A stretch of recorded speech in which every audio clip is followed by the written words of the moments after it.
it reminds you that although these people pretend to be adults, that they are sometimes, they think a lot less than even children do, when it comes to compassion, when it comes to thoughtfulness, when it comes to being a leader.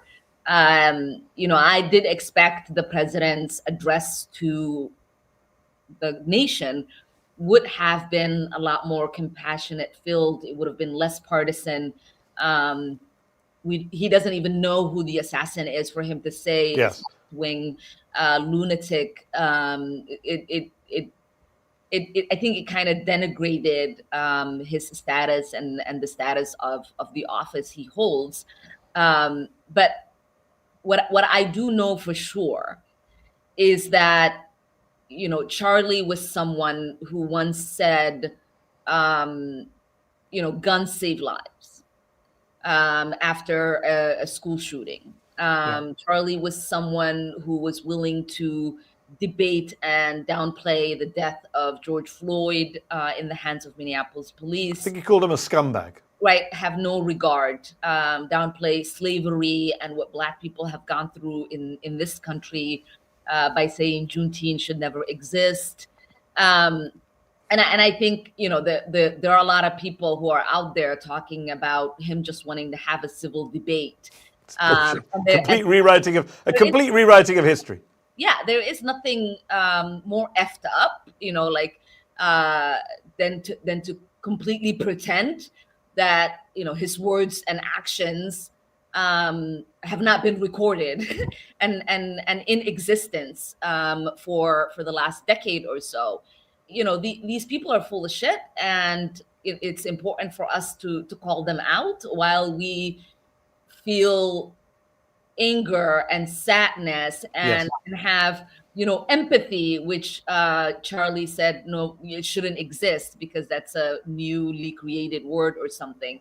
Like, I have empathy for his kids and his wife and what they're going through, because I do not want that. No one should go through that, and we hold ourselves, I hope, to higher standards. The politicizing is being done by the right? Like, this is always my problem when a public figure dies and people say you shouldn't say anything negative. I'm happy to not say anything negative and let the family mourn, but it's when everyone else tries to kind of do a whitewashing of who that person was. The answer is not to allow the hateful rhetoric to find the audience that it finds. I mean, one of Charlie's last tweets that I read was a video clip of him. I think in that clip he talked about you and said, Muslims are like bringing an ideology and teaming up with trans and like socialists to bring about the end of Western civilization.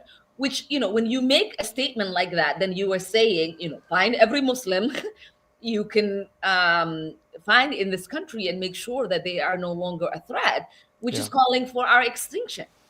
And so it is important, and that, it had hundreds, millions of views on it.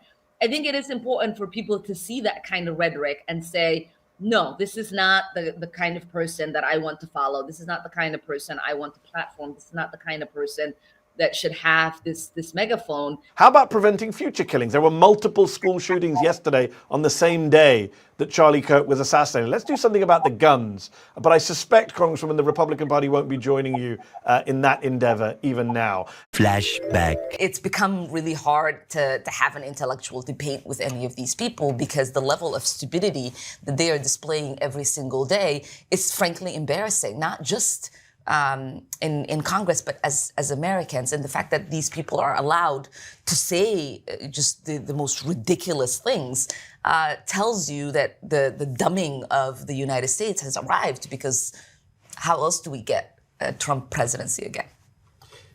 CARE was founded after 9/11 because they recognized that some people did something and that all of us were starting to lose access to our civil liberties.